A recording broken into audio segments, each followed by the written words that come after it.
বৃহস্পতিবার রাতে এই একটি দোয়া 10 বার পাঠ করুন। আল্লাহ তাআলা আপনার সকল মনের আশা পূরণ করে দিবেন।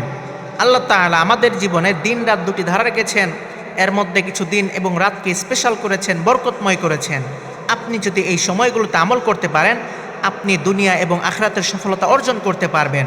তার মধ্যে অন্যতম একটি রাত হচ্ছে বৃহস্পতিবারের রাত।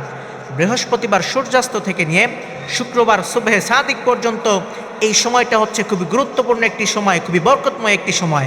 হাদিসের মধ্যে এসেছে 5 রাতের দোয়া আল্লাহ তাআলা ফিরিয়ে দেন না।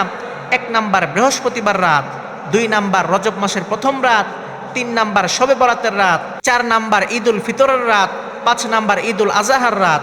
এই 5 রাতের মধ্যে অন্যতম একটি রাত হচ্ছে বৃহস্পতিবারের রাত। আল্লাহর হাবিব সাল্লাল্লাহু আলাইহি ওয়াসাল্লাম সোমবার এবং বৃহস্পতিবার রোজা রাখতেন। সাহাবীরা জিজ্ঞেস করলেন, ইয়া রাসূলুল্লাহ, আপনি সোমবার এবং বৃহস্পতিবার রোজা রাখেন কেন? তখন আল্লাহর হাবিব সাল্লাল্লাহু আলাইহি ওয়াসাল্লাম বলেন, প্রত্যেক আদম সন্তানের আমলনামা প্রত্যেক সোমবার এবং বৃহস্পতিবার আল্লাহ তাআলার কাছে পেশ করা হয়। সুতরাং আমি চাই আমি রোজা রাখা অবস্থাতেই যেন আমার আমলনামা আল্লাহ তাআলার কাছে পেশ করা হয়। আল্লাহু আকবার বলেন। সুতরাং আপনারাও এই বরকতময় রাতে বেশি বেশি আমল করার চেষ্টা করবেন। বিশেষ করে আপনি যদি বৃহস্পতিবার রাতে এই একটি আমল করতে পারেন, ইনশাআল্লাহ আল্লাহ তাআলা আপনার সকল মনের আশা পূরণ করে দিবেন। আপনি যে দোয়া করবেন আল্লাহ তাআলা সেই দোয়াই কবুল করে নেবেন। আমলটি কিভাবে করবেন?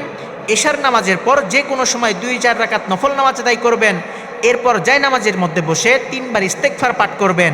ইস্তেগফারের মধ্যে অনেক ফজিলত রয়েছে। ইস্তেগফার পাঠ করার মাধ্যমে গুনাহ মাফ হয়ে যায়। ইস্তেগফার পাঠ করার মাধ্যমে বিপদ আপদ বালা মুসিবত দূর হয়ে যায়। ইস্তেগফার পাঠ করার মাধ্যমে রিজিকের অভাব দূর হয়ে যায়। এই জন্য 3 বার ইস্তেগফার পাঠ করবেন। এরপর 3 বার দুরূদ শরীফ পাঠ করবেন। দুরূদের মধ্যে সবচেয়ে বেস্ট দুরূদ হচ্ছে দুরূদ ইব্রাহিম, যেটা আমরা নামাজের মধ্যে পড়ি। এই দুরূদটি 3 বার পাঠ করবেন। এরপর একটি দোয়া 10 বার পাঠ করবেন। সেই দোয়াটি হচ্ছে লা ইলাহা ইল্লাল্লাহু ওয়াহদাহু লা শারীকা লাহ, লাহুল মুলকু ওয়া লাহুল হামদু ওয়া হুয়া আলা কুল্লি শাইইন কাদির, সুবহানাল্লাহ ওয়ালহামদুলিল্লাহ ওয়া লা ইলাহা ইল্লাল্লাহ ওয়াল্লাহু আকবার ওয়া লা হাওলা ওয়া লা কুওয়াতা ইল্লা বিল্লাহ।